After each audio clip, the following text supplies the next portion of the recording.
Hi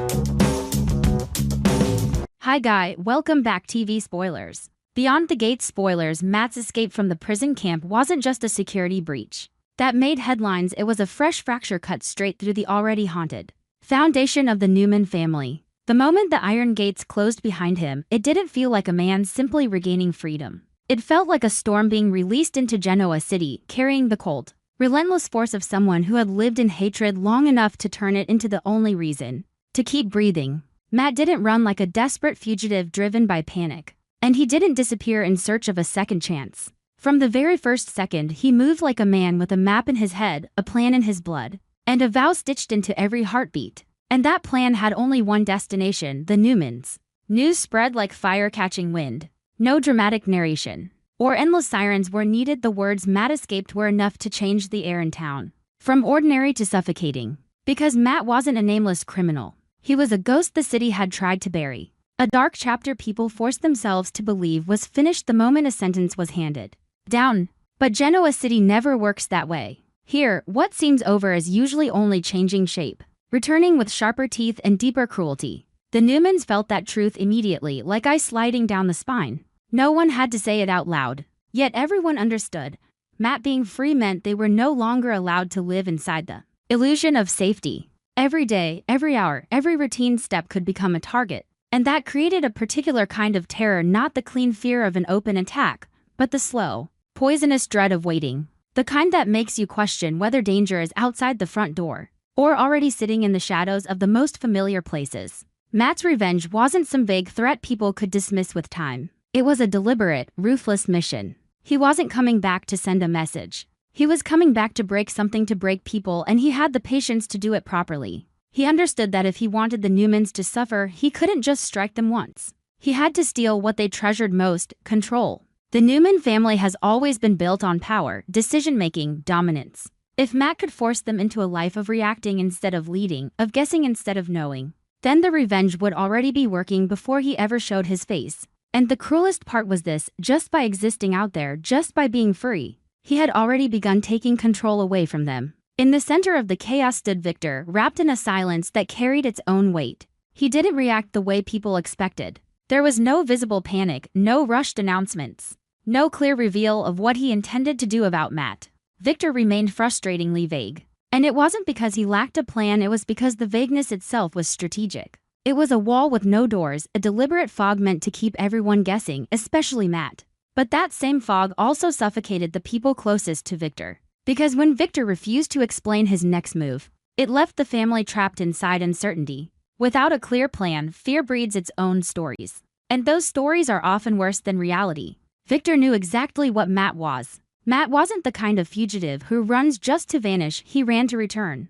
To reappear at the most damaging moment, to tear open wounds that never truly healed. He didn't want justice. He didn't want rehabilitation. He survived on revenge. And Victor, hardened by a lifetime of war, understood this wasn't a problem the legal system could simply solve with paperwork and security protocols. This was psychological warfare, a battle of power, fear, and control, and the winner would be the one who managed to dictate the other's breathing. Still, Victor's silence made everything worse. It became both a shield and a blade. A shield because the Newmans believed Victor would never allow Matt to destroy them. A blade because they didn't know what kind of protection Victor was choosing, or what price it might demand. In Genoa City, the methods that work are often the same methods that poison everything afterward. That is what made Victor's vagueness terrifying. Not only did they fear Matt, they feared what Victor might do in response to Matt. While Victor held the room hostage with his silence, Sharon clung to something else: the law. The courtroom, the promise of consequences. She was placing her hope in a conviction, in the idea that Matt would be found guilty and sentenced to spend the rest of his life behind bars. Sharon wasn't naive. She knew Genoa City bends justice under the weight of power and personal agendas. But she was exhausted. Exhausted from endless threats, endless danger, endless nights spent wondering what fresh nightmare might arrive by morning. She needed something solid. She needed to believe there was still a system strong enough to lock away monsters for good. And Matt's escape didn't just destroy her sense of safety, it mocked her hope right to her face. It shattered the dream of a clean ending. It reminded her that some people never accept the ending written for them. Some people rewrite it in blood. Sharon's fear wasn't only about what Matt could do, but about what her life could become again, a permanent state of defense. A never-ending cycle of dread where every quiet moment feels borrowed. With Matt free, everything became vulnerable. Every routine could become a trap. Every familiar face could become a warning sign. And the most brutal part wasn't even the violence that might come, it was the waiting.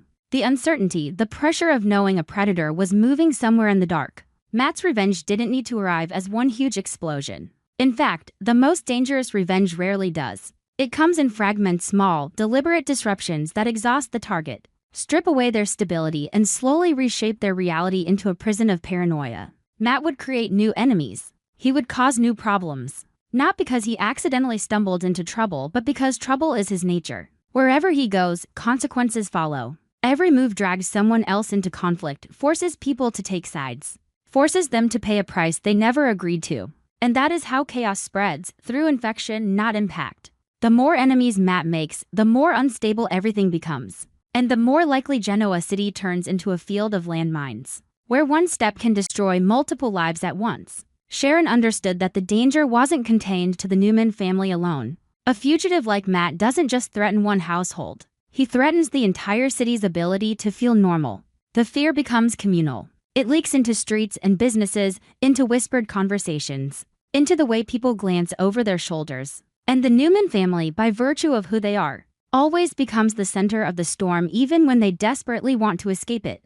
Victor understood the larger danger too, which may have been why his silence grew heavier instead of lifting. He didn't want Matt to read him. He didn't want Matt predicting his moves. But the cost of that silence was a vacuum where fear could expand freely. When a family doesn't know its own strategy, it begins inventing worst-case scenarios. It begins mistrusting even itself. And that mistrust is exactly what Matt would want, because if the Newmans start doubting each other, the war becomes easier to win. Sharon, meanwhile, stayed trapped between two brutal truths. She wanted a logical ending, a trial, a sentence, the relief of certainty. But Matt's escape proved once again that logic isn't always fast enough to stop cruelty. And that realization filled her with rage and helplessness at the same time. Rage because he refused to accept consequences. Helplessness because she couldn't force the world to be fair. Victor carried a different contradiction, one colder but just as heavy. He needed to protect his family. But he also understood that one wrong move could make everything worse. It could create more enemies, more fallout, more blood. Matt wasn't just a fugitive anymore, he was a symbol of an unfinished war. And once a symbol is created, it becomes harder to erase. That was the most suffocating truth of all. The spiral may have already begun the moment Matt stepped into the night. As Matt moved through Genoa City's shadows, as Victor remained unreadable, as Sharon held onto a fragile hope that was now cracking under pressure, the Newmans were forced into a new reality, one where peace was no longer a given, but something that had to be fought for every hour. And then a darker realization began to creep in. Slow as winter fog, maybe Matt wasn't preparing to strike. Maybe the strike had already started long before anyone realized.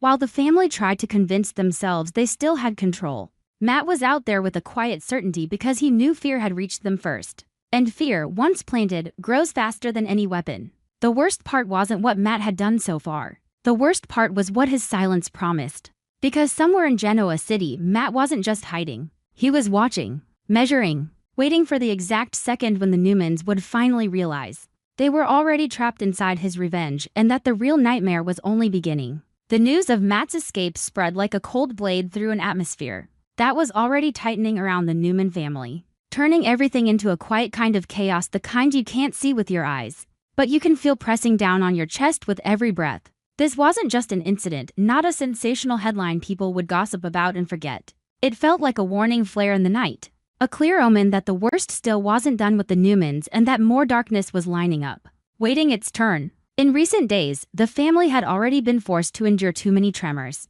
too many cracks in the illusion of stability. And Matt's escape was the final piece that completed the picture in the most terrifying way. He wasn't simply an enemy. He was a nightmare that refused to stay buried. A shadow that kept returning at the exact moment everyone dared to believe life might finally settle. The fear wasn't only about where Matt was now. It was the creeping certainty that he didn't break out just to run, he broke out to come back. And to come back in a way that would make them regret ever believing a prison wall or a court sentence could truly end him. Inside the Newman orbit, panic didn't explode into loud breakdowns or hysterical chaos. Instead, it sank into something heavier or thick. Invisible pressure that wrapped itself around every conversation, every glance, every stretch of silence. Nobody needed to say much out loud, because everyone understood the same brutal truth: as long as someone like Matt was free, there was no such thing as normal anymore. Every familiar routine could become a trap. Every weakness could be studied and exploited. And the most frightening part of all was the uncertainty, the way the danger remained vague enough to haunt the mind, but real enough to poison daily life. It didn't stand clearly in the open for anyone to fight. It slipped into thoughts, stole sleep, bred suspicion, and turned a family's home into a cage made of constant vigilance. Even the smallest sound became suspicious. Even moments of peace felt more terrifying, because silence often meant something was being prepared. Sharon stood in the middle of that dread in a different way than anyone else, because her fear wasn't only about immediate safety, it was about the future, about the possibility of ever feeling stable again. She had placed her faith in the upcoming trial as if it were the last doorway out of the nightmare. In her mind, Matt's conviction wasn't just a legal outcome. It was a lock clicking shut on everything that had tormented them. She told herself this time it would finally go the right way, that the truth would be confirmed, that justice would be strong enough to keep Matt exactly where he belonged permanently. It wasn't because Sharon was naive. It was because she was exhausted.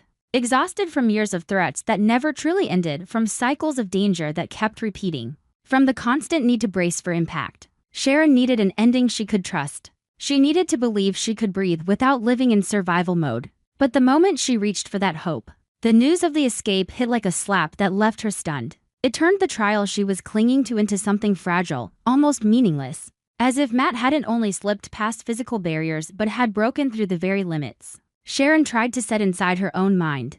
This wasn't just anxiety, it felt like betrayal by the faith she forced herself to build. Sharon wanted to believe the system could restore order, but reality was proving that some people don't follow order at all. And the harder you try to contain them, the more violently they return. A quiet war ignited inside her, one side insisting Matt would still be convicted and sent away forever, the other whispering that he would always find a way to rise again, no matter what they did.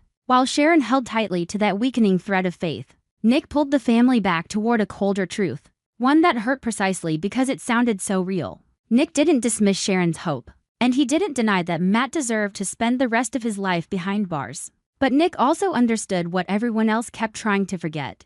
Because it was unbearable to live with, they should never underestimate Matt. To Nick, Matt wasn't the kind of threat that burns out fast. He was the most dangerous type, the kind who waits, adapts, endures, and turns hate into strategy. Nick's fear wasn't imagination or paranoia. It came from experience. From watching danger end on paper only to rise again when people finally let their guard down, shattering peace with a cruelty nobody could prepare for. The more Nick reflected on Matt, the more it felt as though Matt's story had never truly reached its conclusion. It was like a book that seemed finished, only for someone to realize the final page was blank and the real ending still hadn't been written. There was something about Matt that made closure impossible, that made every attempt to seal him away feel temporary. He wasn't simply escaping consequences, he was refusing them. And that refusal was exactly why Nick could not relax for even a moment. He wasn't only afraid of what Matt might do next. He was afraid of what Matt represented: a danger that reappears no matter how many times you think you've ended it, a wound that refuses to heal, a threat that keeps rewriting the rules. Nick's warning didn't soothe the room, it tightened it. His words didn't offer reassurance, they offered an unfiltered reality. Matt was a real threat, not the kind that stays trapped in police reports or distant headlines, but the kind that can bend the life of an entire family out of shape. Matt's repeated returns were proof that he didn't accept defeat, didn't accept being forgotten, didn't accept becoming a dark memory locked behind a prison gate. He existed like a rebellion against everything the Newmans believed they could control. And that was why Nick was afraid. Not because the danger was loud, but because it was persistent. Matt's very existence out there meant the Newman family would be forced into reaction mode, always responding, always guessing, always one step behind. And the most unsettling part was the shape of Nick's fear. Because it didn't sound like he was only talking about a fugitive. It sounded like he was talking about something unfinished. Something hidden beneath the surface, a truth nobody had fully seen yet. Nick's perspective didn't feel like a complete story with clear facts and a clean ending. It felt like a missing puzzle piece. The kind that makes the entire picture more frightening because you can't see what's behind it. It was as if Nick sensed that everything they believed they knew about Matt was only the outer layer. The part people cling to so they can convince themselves the threat is manageable. But Nick understood that Matt was never just one layer. Men like Matt always have a backup plan, always have an alternative route, always keep one final card hidden. If Matt kept returning, that meant he always saved something for later, always held onto the part no one expected, always left the most dangerous move untouched until the perfect moment. Sharon absorbed that, and the pain inside her sharpened. Part of her wanted to resist, to insist that the trial still mattered, that the legal end was still possible, that Matt couldn't win forever. But she couldn't deny that Nick had reason to fear him. And that truth created its own kind of suffering, because if Sharon accepted Nick's warning, she would have to admit that the hope she clung to might never be enough. Yet if she clung harder to that hope, she risked becoming someone living on fragile belief while danger advanced quietly in the dark. It was an inner conflict she couldn't easily express because there was no comforting answer. Whether she chose faith or fear, she was losing peace either way. Inside the Newman home, uncertainty began to transform into a new routine. Matt was no longer a distant name, he was a shadow standing just beyond the door. The omen of more disaster wasn't supernatural, it was practical. Built from small changes in everyday life. Longer silences, heavier thoughts, conversations that stopped mid-sentence because someone caught a look in another person's eyes. The Newman family had survived countless crises, but this one felt different because nobody could see the ending. Matt wasn't a storm that would pass and fade. He was winter, a season that stretches on, draining warmth from everything until people forget what safety even feels like. And in that cold reality, Nick became more convinced that Matt's story still had one last chapter waiting to be revealed. Not because Nick craved drama, not because he wanted to frighten everyone, but because he understood Matt's nature. Matt didn't escape just to survive. He escaped to finish something he believed was still unfinished. People like Matt don't stop when they've caused enough damage. They stop only when they believe the people who hurt them have been completely broken. If that was true, then Matt's escape wasn't a detour, it was the opening move toward the final act. The moment when everything would be pushed to the edge, and the Newman family would be forced to answer the question they've spent too long avoiding. What do you do when the enemy never stays gone? As Sharon tried to anchor herself to the idea of a trial and a permanent sentence, and as Nick fought to keep everyone alert, one terrifying truth remained suspended in the air: they were being forced to wait. Waiting for a next move no one could predict. Waiting for a clear sign telling them how to fight back. Waiting, and that waiting itself became Matt's most brutal weapon. Because while they waited, Matt could be choosing the timing. While they struggled to remain calm, he could be planting chaos. While they convinced themselves they still had control, Matt could already be close, simply refusing to reveal himself yet. And then, as the tension stretched tighter and tighter, a cruel thought surfaced like a hidden blade. What if Matt didn't escape just to run away, but to begin the final chapter while everyone still believed they were waiting for court? Because if Nick was right, if Matt truly had a secret that hadn't been exposed yet, then the most frightening possibility wasn't what Matt would do next, but that he had already prepared everything. And the moment he chose to open that final chapter would be the exact moment. The Newman family believed they still had time.